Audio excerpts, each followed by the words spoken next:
Hey, what's up, everybody? True Boxing here. Thank you for coming back to get hit with the truth. So today we are continuing the True Boxing annual top 10s as we end 2024 and head into 2025. This video is going to be the dropouts from the 200-pound Cruiserweight division. Now, before we get into that, if you could smash the like button, leave a comment, or subscribe to the channel, I really do appreciate any and all support that I can get as I continue to build my channel here. So the Cruiserweight division, it's a little bit out of order because the first fight is taking in the Cruiserweights of 2025. The first major fight is taking place this Wednesday, January 8th, and it's between Jai Opetaia and David Nyika. So I want to get the entire division done before the first big fight. I don't like doing it after the fights have already happened, because you never know. I mean, anything can happen. Nyika could knock off Jai Opetaia, and then, you know, kind of it takes away from the video, in my opinion. So anyway, let's jump into the dropouts. So what are the dropouts? Dropouts are essentially the guys that entered the year in the top 10 and they dropped out for whatever reasons. We only have 3 guys dropping out from last year's top 10, and I usually go lowest to highest based on where they were ranked. So let's start with former WBO champion Lawrence Okolie. Lawrence Okolie dropped out. He previously was number 7, basically because he moved to the new Bridgerweight division. I think he actually won the Bridgerweight title. I don't know. I don't really follow that division because only the WBC is sponsoring that division as a legitimate division.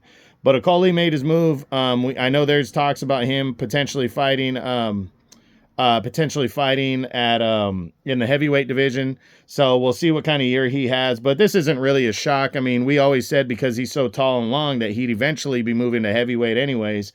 He suffered that loss to Chris Bellum-Smith in 2023 and really had a lot of decisions to make and decided to make his move up. So not really surprised here. I like Okolie. Hopefully he makes a splash in the heavyweight division as opposed to Bridgerweight, because again, only one of the 4 governing bodies is actually sponsoring Bridgerweight as a legitimate division. So I really don't think he's going to get anywhere fighting smaller heavyweights, if that makes sense.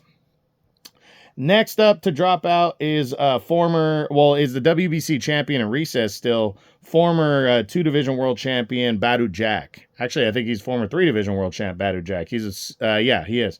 Okay, anyway, Badou Jack, 41 years old.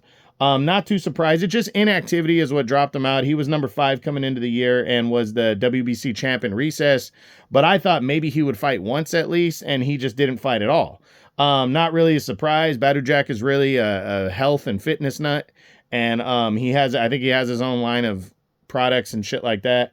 But he really only comes back to fights that matter to him or that are significant, that he wants to prove something. So I think that's why he's the champ in recess. Not really surprised by this, but also wouldn't be surprised if he returns to to fight in 2025. We just have to wait and see. But he hasn't fought since February, in almost 2 years now, since February of 23, when he captured the WBC title against Ilunga Makabu. So, he drops out just based to inactivity.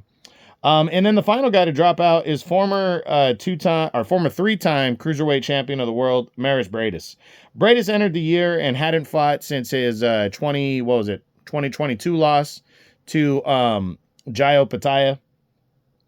The rematch was scheduled between the two. It was a mandatory rematch the IBF had ordered, and the vacant IBF title would go on the line in May on the Fury Usyk undercard.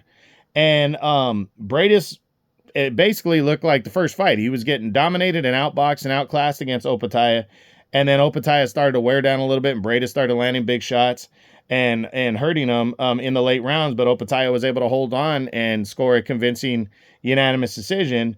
Briedis put his ass on the line. He was number 4 coming into the year, but after that, he decided, at his age, after a great career, he decided to call it quits and hang it up. So Mairis Briedis retires at the age of 40. And I mean, to give a little backdrop on Mairis Briedis, this guy is one of the best cruiserweights of this recent generation. He really was. He was a World Boxing Super Series winner. His little story is a good one. He had won a big heavyweight fight. God, I forget against the guy's name. It might have been against Mariusz Wach or the guy that just lost in the heavyweight championship fight, Mahmoud Char. It was one of those 2 guys. He knocked him out at heavyweight and then moved down to cruiserweight, where he went on to beat Marco Huck for the vacant WBC title, and that punched his ticket to the first World Boxing Super Series, where in the first round he got a victory. I forgot over who, and then ran into Oleksandr Usyk in the semifinals to unify belts. And Bradis was in his backyard of Latvia and would put on a show in that fight against Usyk. They went toe-to-toe. It was a great fight. Some still argue that might have been the toughest fight of Usyk's career, but Usyk would walk away with a very close 12-round majority decision and hand Bradis his first defeat. Bradis would return as the number 1 seed in the World Boxing Super Series Season 2. And in the first round, he probably should have lost to Noel Mikhailian, but he got the victory and moved forward. And then in the semifinals, he had a somewhat controversial knockout victory over Krzysztof Glowacki to become, I think, the WBO champion. He captured that, so he became a 2-time cruiserweight champ. And then in the finals, he came in the underdog against Junior Dorticos and completely outboxed and outclassed Junior Dorticos to unify 2 of the belts. That's when he captured the IBF title. Actually, I think that might have been just for the IBF title. But he would become would unify titles or win the IBF, but he became the top dog. He was a World Boxing Super Series champion with that win, and he became the top dog at cruiserweight. And, really legitimized himself across the board. So a pretty steady career, pretty solid career for Mairis Briedis. Really enjoyed watching him over the past 7-8 years. And sad to see him go, but he truly was a great fighter. So that's it. That's it for the dropouts in the 200-pound cruiserweight division as my annual True Boxing Top 10s continue. I hope you enjoyed the video. If you did, smash the like button, leave a comment, or subscribe to the channel. I appreciate any and all support. This is True Boxing. You've been hit with the truth.